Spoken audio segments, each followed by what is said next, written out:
Y a esta hora vamos a entrar de lleno al análisis de estas grandes cuestiones que están centrando el interés del tablero internacional, de la geopolítica, Venezuela, Oriente Medio, Ucrania. Jorge Cachinero, experto en relaciones gubernamentales y riesgos políticos, muy buenos días. Muy buenos días, gracias por la invitación.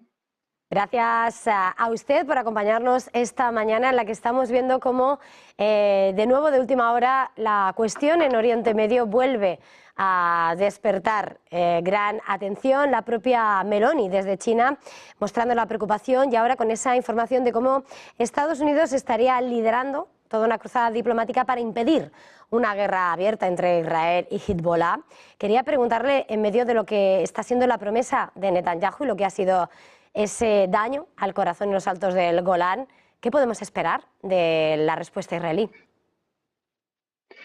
Vamos a ver, desde el comienzo de la campaña de Israel contra Hamás en Gaza, Hezbollah ha estado bombardeando el norte de Israel hasta el punto de que Israel ha tenido que retirar más de 150.000 personas que habitaban todos los poblados que estaban situados en la frontera septentrional de Israel con el Líbano. Y desde entonces ha habido, digamos, una guerra de desgaste entre las dos partes, sin dar el salto a una guerra abierta. Y durante estos meses Israel ha infligido un castigo importante en infraestructuras y en líderes de la guerrilla de Hezbollah, a los que ha aniquilado, mientras que Hezbollah con sus bombardeos ha impedido que los habitantes de esa zona del país, los habitantes israelíes de esa zona del país, pudieran volver a sus casas. Esa era la guerra de desgaste que hemos tenido desde octubre, en estos últimos meses. De todas maneras, hace un mes escribí en mi blog un artículo donde había ya elementos de riesgo de que este conflicto diera un paso hacia una escalada y diseñaba tres escenarios. Uno que era que se cometiera un error de cálculo, que alguien cometiera una equivocación que provocara el inicio del conflicto. El segundo es que los israelíes optaran por una campaña militar limitada. Y en tercer lugar, que se abriera una guerra total entre Hezbollah e Israel, que además pudiera salpicar a los otros frentes donde están los otros aliados de Irán en la zona. En este momento en el que estamos, parece que estamos bordeando el escenario 2 de una campaña militar limitada y tengo la sensación de que Israel está haciendo todo lo posible por el momento, provocar una guerra abierta contra Hezbollah en el sur del Líbano, pero obviamente el ataque en los altos del Golán, que además han causado víctimas infantiles, de niños, etcétera, va a tener una respuesta de Israel que probablemente será una respuesta controlada, sin deseo todavía, dependiendo de la respuesta de Hezbollah, a una campaña militar, a una guerra abierta, digamos. Ese es mi pronóstico por el momento, pero la situación es lo suficientemente fluida como para que cualquiera de estos otros escenarios que he descrito pudieran provocarse si las cosas no se gestionaran bien, digamos.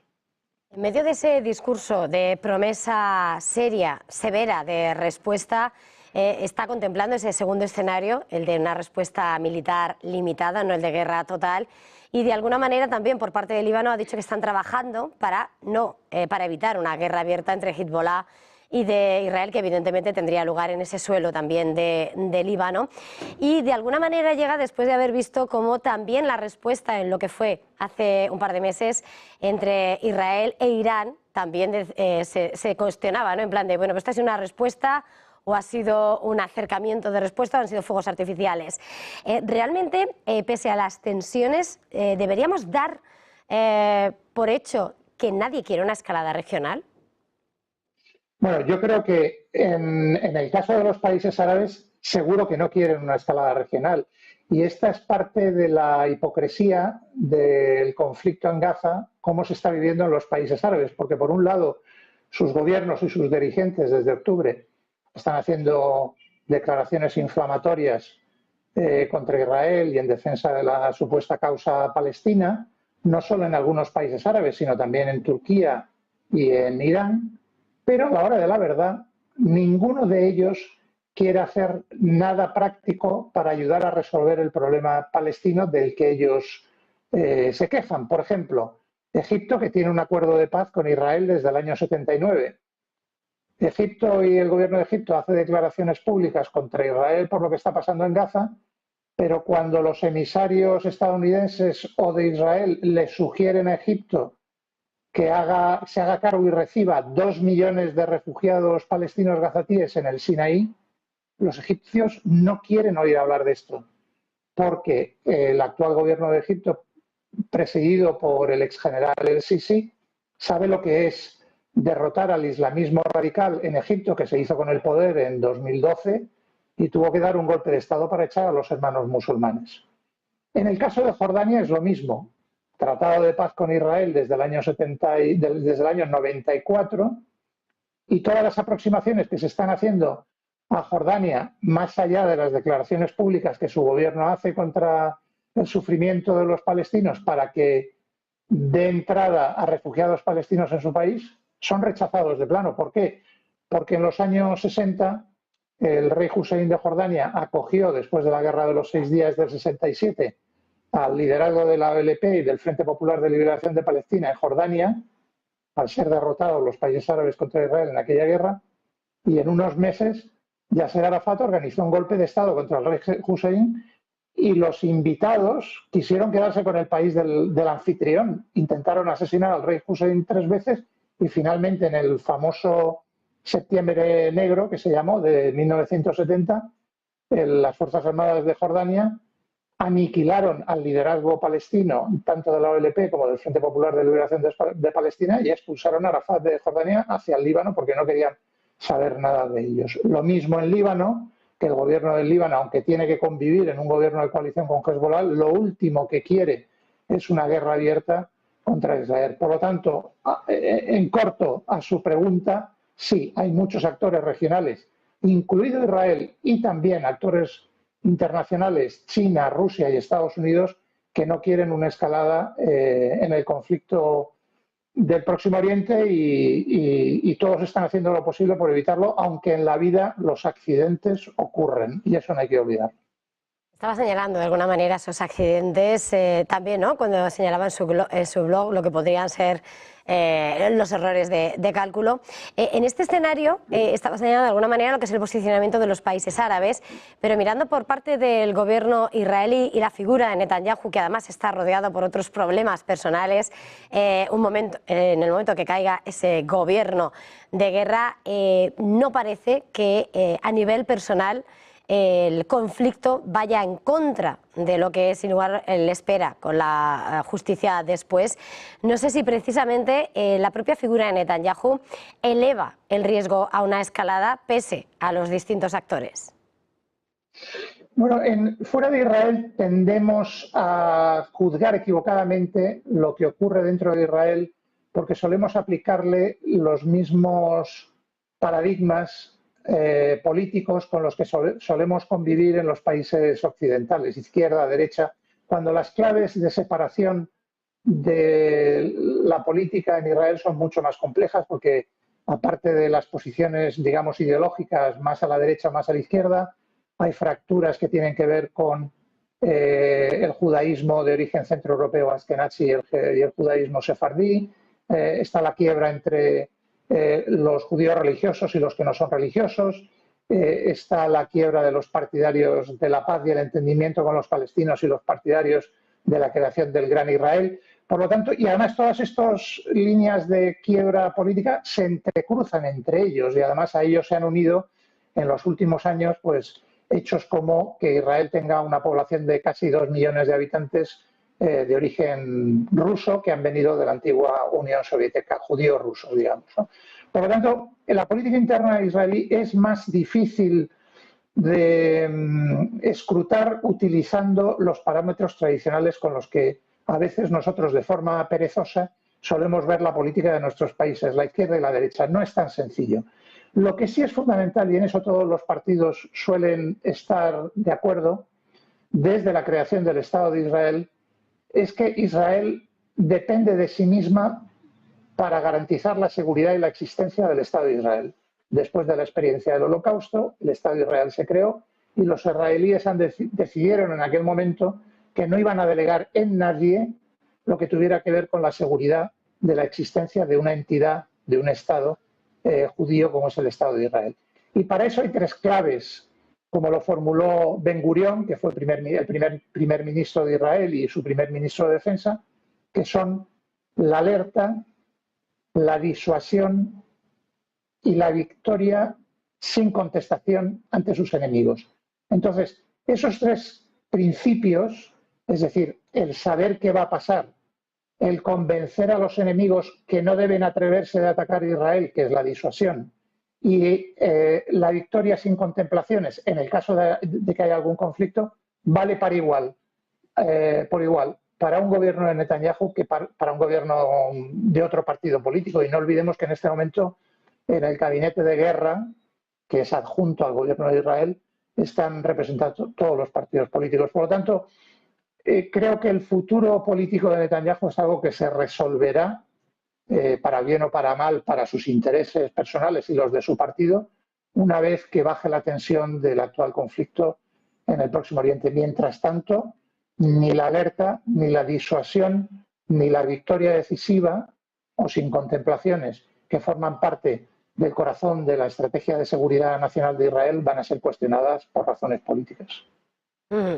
Me va a disculpar, tengo que dar una noticia de última hora antes de invitarle a mirar al conflicto en Ucrania, porque acabamos de conocer precisamente cómo Japón va a vender misiles Patriots a Estados Unidos por valor de más de 19 millones de dólares. El Ministerio de Defensa nipón ha llegado a un acuerdo para vender una cantidad sin número,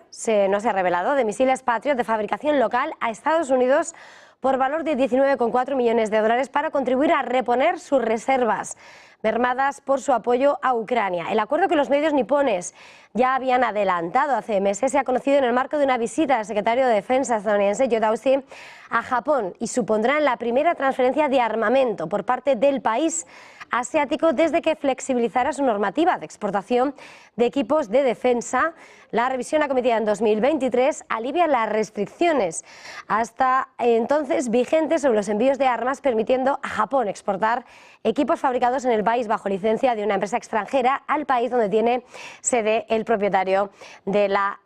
misma. Es la noticia de última hora, cómo Japón va a suministrar armas a un Estados Unidos que necesita reponer parte de su capacidad armamentística. Mirando precisamente a este escenario,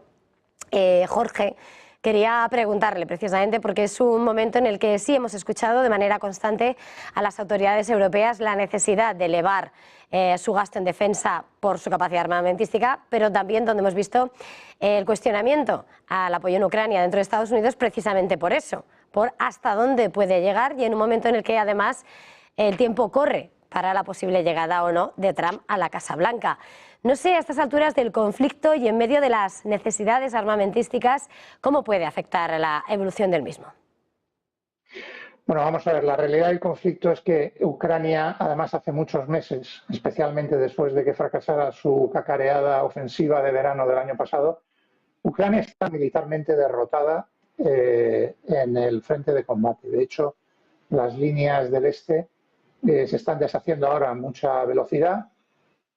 Ucrania está batiendo récord de bajas diarias. Estamos ya en 2.000 soldados ucranianos que caen en combate al día, 2.000 al día. Solo en el mes de julio han caído 55.000 soldados ucranianos. La guerra está perdida para Ucrania desde el punto de vista militar. Y como toda guerra, la resolución, si las partes así lo quieren,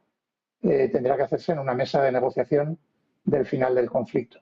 Y para esa mesa de negociación, ya en junio, cuando se dirigió a los diplomáticos del Ministerio de Asuntos Exteriores, el presidente de Rusia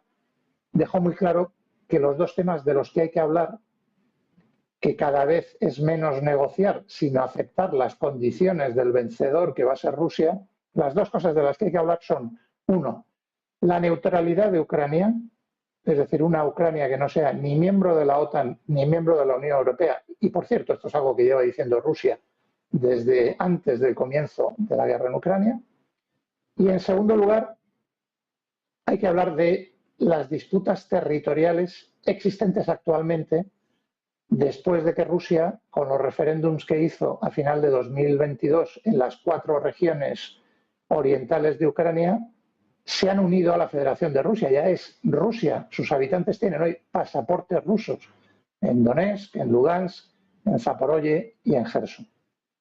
Esas son las dos cuestiones que pueden dar final al conflicto, pero para eso tiene que haber voluntad de sentarse a esa mesa, que yo diría que va a ser más de capitulación y de rendición que de negociación por parte del gobierno de Ucrania, siempre y cuando Occidente, Estados Unidos se lo permitan. Porque no olvidemos que nada más comenzar la operación militar especial en marzo y en abril de 2022, ucranianos y rusos se sentaron a negociar, llegaron a un acuerdo que formalizaron por escrito, y Estados Unidos y Boris Johnson, que en aquel momento era el primer ministro del Reino Unido, voló a Kiev a decirle a Zelensky, olvídate de un acuerdo con Rusia, hay que seguir peleando hasta el final, ¿no? Esa es la situación. Yo creo que esa es una realidad que a medida que pase el tiempo, la posición de Ucrania y de Occidente va a ser peor, y no descarto que en la parte de la conversación, capitulación o rendición referente a los temas territoriales, donde nos encontremos, si cuanto más se tarde en sentarse a la mesa Occidente y Ucrania con Rusia, es que todo el este de Ucrania, al este del río Dnieper, incluyendo Kharkov, Sumy en el norte o Odessa en el sur, acaben siendo también parte de la Federación de Rusia. La duda es si quiere seguir escalando el conflicto Estados Unidos o la OTAN o no. Eso es el gran interrogante que hay en este momento, porque Rusia también ha dicho que si la OTAN y Estados Unidos quiere seguir escalando el conflicto, instalando misiles de alcance intermedio nuclear en Alemania, los rusos van a responder como menos en igualdad de condiciones de las provocaciones de Estados Unidos y de la OTAN. Antes de terminar, Jorge, quería preguntarle, no sé si podría hacerme una valoración sobre lo que está sucediendo ahora mismo en Venezuela. Una vez más, el choque, enfrentamiento entre el resultado electoral oficialista, las denuncias de fraude por parte de lo que es la oposición y la expulsión y el corte de relaciones con 7 países diplomáticos que no reconocen a Maduro. En medio del escenario, además, mirando a Latinoamérica, ese resultado, esas tensiones en Venezuela, ¿qué lectura hace? Vamos a ver, yo hace creo que 2 años en mi blog, le invito a nuestros oyentes que lo busquen, escribí un artículo que se llamaba Venezuela, el origen del fraude electoral en América. Y en ese artículo contaba que en el año 2000 un ingeniero informático venezolano de nombre Antonio Mujica creó en Boca Ratón, en Florida, en Estados Unidos, una sociedad que se llama Smartmatic, que desarrolló un software y un sistema de recuento electrónico para elecciones, que fue el que Hugo Chávez utilizó en el llamado referéndum revocatorio, en el que se cuestionaba su permanencia en el poder en el año 2004. Además, este Antonio Mujica, o Mujica, mejor dicho, porque no es una palabra esdrújula, Antonio Mujica, 3 años después de crear Smartmatic en Florida, creó otra compañía que se llamaba Vista, BIZTA, en la que, según la oposición venezolana, el propio Hugo Chávez era accionista y propietario de la misma. Este sistema informático y este sistema de máquinas de recuento electoral que Venezuela utilizó para falsear los resultados del referéndum revocatorio de Hugo Chávez de 2004 son las que el actual gobierno de Venezuela sigue utilizando para hacer el recuento electoral en Venezuela. Por cierto, el mismo software y las mismas máquinas que se utilizaron en las elecciones presidenciales de Estados Unidos en el año 2020 y que nadie en Estados Unidos, después de la supuesta victoria de Joe Biden, quiso investigar para ver si había vivido realmente unas elecciones libres y justas en Estados Unidos en el año 2020. Entonces, Lo que ha sucedido la madrugada del domingo en Venezuela me recuerda mucho lo que sucedió en el recuento de las elecciones presidenciales de Estados Unidos del año 2020. A las 4:30 de la madrugada en Venezuela, cuando estaban conteadas el 40% de las actas y la victoria del candidato de la oposición era indiscutible, porque estaban en ese momento en un 70-30 a favor de la oposición, se suspende el conteo y se deja de compartir con la oposición actas electorales, que he oído esta mañana a la líder de la oposición venezolana que ya no solo cuentan con el 40%, sino con el 73%, me parece, de dichas actas electorales, que dan un resultado favorable a la oposición de un 66 frente a un 33%. Por lo tanto, no me sorprende,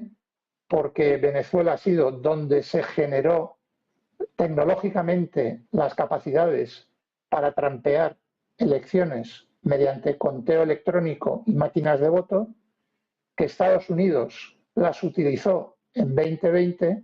y no sé si hay otros países del mundo que utilicen también o vayan a utilizar en el futuro sistemas de conteo electrónico electoral similares a los que se utilizan en Venezuela. No sé si he respondido a su pregunta. Muchísimas gracias, sin lugar a dudas, por esta cuestión además que ha puesto sobre la mesa tan relevante Jorge Cachinero, experto en relaciones gubernamentales y riesgos políticos. Gracias, feliz jornada, feliz negocio. Gracias a Negocios TV, suerte. Y nosotros en este punto